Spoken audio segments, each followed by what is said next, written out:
लेखक अपने Dakota aeroplane में रात के 1 बजे फ्लाई कर रहे थे। मतलब वो अपना एरोप्लेन उड़ा रहे थे रात को 1 बजे। और मून चांद जो है वो उनके पीछे था, ईस्ट दिशा में, पूर्व दिशा में चांद उनके पीछे था।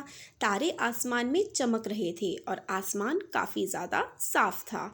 और वो अपना जो पुराना डकोटा का प्लेन है वो फ्रांस से लेकर के जा रहे थे इंग्लैंड को। मतलब वो इंग्लैंड के रहने वाले थे और फ्रांस में थे किसी काम की वजह से, और फ्रांस से वो इंग्लैंड अपने घर जा रहे थे। वो ड्रीमिंग कर रहे थे, वो सोच रहे थे कि वो अपनी छुट्टियां घर पर बिताएंगे और वो अपनी फैमिली के साथ ब्रेकफास्ट करने के लिए काफ़ी ज़्यादा उत्सुक थे। इसलिए वो सोच रहे थे कि 1 बजे तो वो फ्लाई कर रहे हैं रात के, और सुबह तक वो अपने घर इंग्लैंड पहुंच जाएंगे और वहां जा कर के ब्रेकफास्ट करेंगे। अब इस सोच में ही उनको एकदम से ध्यान आया कि पेरिस के कंट्रोल रूम में बात की जाए। तो उन्होंने रेडियो किया पेरिस के कंट्रोल रूम को और बताया कि वो फ्रांस से जो है जा रहे हैं इंग्लैंड की तरफ। पेरिस कंट्रोल रूम ने एक्नॉलेज कर लिया कि भाई ठीक है, अच्छा क्या आप चले जाइए। और जो ऑथर हैं उनको कहा कि आप 12 डिग्री वेस्ट की तरफ जाइए, क्योंकि जब हम लोग कोई ट्रैवल कर रहे होते हैं तो काफ़ी सारी डिग्रीज होती हैं। तो उसमें से 12 डिग्री वेस्ट की तरफ जाने के लिए पेरिस के कंट्रोल रूम ने ऑथर को कह दिया। अब वो उसी डायरेक्शन में मुड़ गए। सब कुछ बिल्कुल सही जा रहा था और वो आराम से अपना प्लेन उड़ा रहे थे।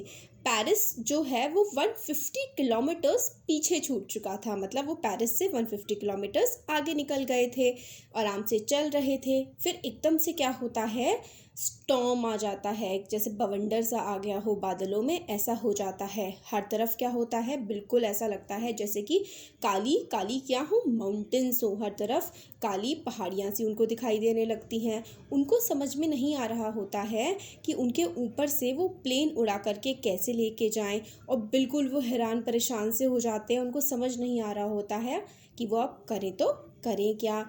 अब वो काफ़ी ज़्यादा प्रॉब्लम में होते हैं। अब उनको आगे का रास्ता नहीं समझ में आ रहा होता तो पीछे का तो उन्हें रास्ता पता ही होता है, तो वो डिसाइड करते हैं कि वो वापस पेरिस को ही जाएंगे। बट फिर उनके दिमाग में ये बात भी आती है कि भाई घर जाना है, घर जाने का भी उनका बहुत मन होता है। तो फिर वो रिस्क ले लेते हैं और वो जो तूफ़ान, जो स्टॉर्म आया हुआ होता है ना, उसमें अपना प्लेन लेकर के घुस जाते हैं। बट एरोप्लेन से उनको बाहर का कुछ भी दिखाई नहीं दे रहा होता है कि बाहर क्या है। उनको कुछ नहीं दिखाई दे रहा होता है, ना ही कुछ भी समझ में आ रहा होता है। आसपास की जितनी भी चीज़ें होती हैं वो एकदम काली पड़ चुकी होती हैं। उनका एरोप्लेन भी काफ़ी पुराना डकोटा एरोप्लेन होता है। वो जंप कर रहा होता है, ट्विस्ट कर रहा होता है, मतलब टेढ़ा मेढ़ा सा घूम रहा होता है हवा में। और वो अपने जो प्लेन में कंपस होता है ना, उसकी तरफ देखते हैं, कंपस भी गड़बड़ा चुका होता है। वो ट्राई करते हैं कि कंट्रोल के पेरिस जो कंट्रोल रूम है पेरिस का, उस पर वो कांटेक्ट करें, बट कांटेक्ट भी वो नहीं कर पाते हैं। ऐसा लग रहा होता है कि वो जो स्टॉर्म है, तूफान जो है, उसमें वो कहीं खो गए हैं। तभी एकदम से सब कुछ काला होता है। उनको एक एरोप्लेन की जैसे आवाज़ सी आती है। ऐसा लगता है कि उन काले बादलों में से एक एरोप्लेन सा उन्हें दिखा हो। उस एरोप्लेन के जो विंग्स होते हैं ना, उस पर कोई भी लाइट नहीं होती है। बट उनको ये समझ में आ रहा होता है कि उनके तूफान में जो उनका प्लेन फंसा हुआ है, साथ ही एक और भी प्लेन उनके साइड में से निकला है। और वो इतने ज़्यादा क्योंकि परेशान हो चुके होते हैं, तो जब दूसरा प्लेन देखते हैं तो उनको बहुत ही खुशी होती है। और जो उस दूसरे प्लेन में पर्सन बैठा होता है वो इनसे ऑथर से कहता है कि मेरे को फॉलो करो। ऑथर जो है खुश हो जाते हैं कि दूसरा पर्सन जो है वो उनकी हेल्प करने की कोशिश कर रहा है, और वो उस पर्सन के जो दूसरा प्लेन होता है उसके पीछे पीछे जाने लगते हैं। आधा घंटा वो उस प्लेन के पीछे पीछे जा रहे होते हैं। तो इतने में क्या होता है कि उनका जो फ्यूल होता है ना, उनका जो तेल होता है एरोप्लेन में, वो बस ख़त्म ही होने वाला होता है। लगभग 5 से 10 मिनट की ही उड़ान अब वो भर सकते थे। तो उनको बड़ा ज़्यादा डर लगने लगता है, वो बड़ा फ्राइटेंड फील करते हैं और उनका प्लेन नीचे की तरफ जाने लगता है।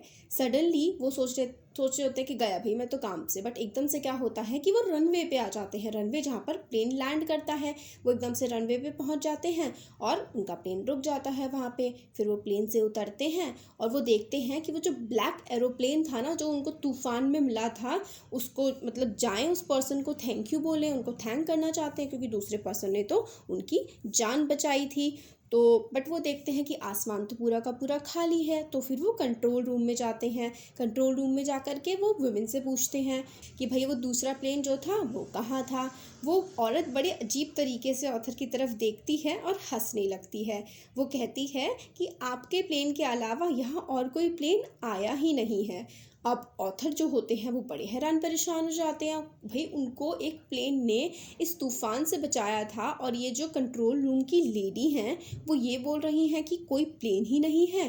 वो काफ़ी ज़्यादा सोचते हैं कि भाई ये मदद जो थी वो उनको कहाँ से मिली थी, ये कौन था जिसने उसकी आकर के मदद करी थी। उनको कुछ भी समझ में नहीं आ रहा होता है कि उनके पास इनफ फ्यूल भी नहीं था टैंक में। तो वो कौन था पायलट जिसकी मदद से वो यहाँ पर पहुँच पाए थे। वो स्टॉर्म्स में बिना लाइट के, बिना किसी मदद के वो यहाँ तक कैसे पहुँचे। वो काफ़ी ज़्यादा हैरान परेशान से हो जाते हैं। Thank you.